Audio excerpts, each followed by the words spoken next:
بسم اللہ الرحمن الرحیم۔ جی اسٹوڈنٹس، اب آپ اپنی اردو کی بک کھول لیں۔ اس کا یونٹ نمبر 2 تھا نعت، اس کی ہم آج ریڈنگ کریں گے، پیراگراف نمبر 2 اور پیراگراف نمبر 3 کی۔ چلیں سٹارٹ کرتے ہیں۔ بلند نبیوں میں نام ان کا، فلک سے اونچا مقام ان کا، ہمارے ہادی خدا کے پیارے، نبی ہمارے درود ان پر، سلام ان پر۔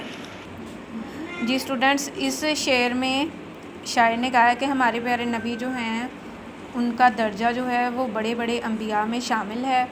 آپ صلی اللہ علیہ وسلم جو ہیں ان کا رتبہ تمام نبیوں سے اعلیٰ اور افضل ہے۔ آپ صلی اللہ علیہ وسلم جو ہیں ان کا رتبہ جو ہے وہ آسمان سے بھی بڑا ہے۔ آپ صلی اللہ علیہ وسلم کی وجہ سے ہی ہمیں ہدایت نصیب ہوئی ہے۔ آپ خدا کے لاڈلے اور پیارے رسول ہیں۔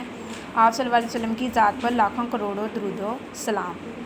آگے انہوں نے کہا ہے کہ انہی کی خاطر دمک رہے ہیں، انہی کے دم سے چمک رہے ہیں زمین کے ذرے، فلک کے تارے، نبی ہمارے درود ان پر، سلام ان پر۔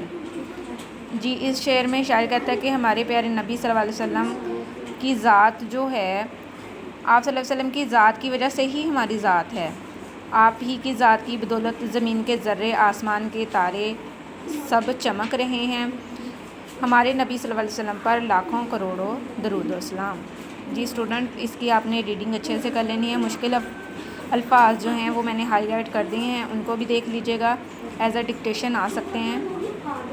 جی اسٹوڈنٹس، یہ جو خاص الفاظ ہیں حق، رہبر، درود، سلام، مقام، ہادی، ذرے، فلک، ان الفاظ کے معنی آپ نے اچھے سے یاد کرنے ہیں۔ جی اسٹوڈنٹس، یہ دیکھ لیں پیج نمبر 104 ہے، اس پہ انہوں نے ان سب کے جو خاص الفاظ تھے ان کے معنی دیے ہوئے ہیں۔ حق، سچ یا سچائی، درود، صلات یا پھر رحمت، دمکنا، چمکنا، رہنما، رہبر بھی کہہ سکتے ہیں، راستہ دکھانے والے کو بھی کہہ سکتے ہیں، رہبر راستہ دکھانے والا، فلک آسمان، مقام جگہ، ہادی ہدایت کرنے والا۔ جی آپ لوگوں نے اچھے سے ورڈ ان کو رائٹ بھی کرنا ہے اور یاد بھی کرنا ہے۔ اللہ نگہبان۔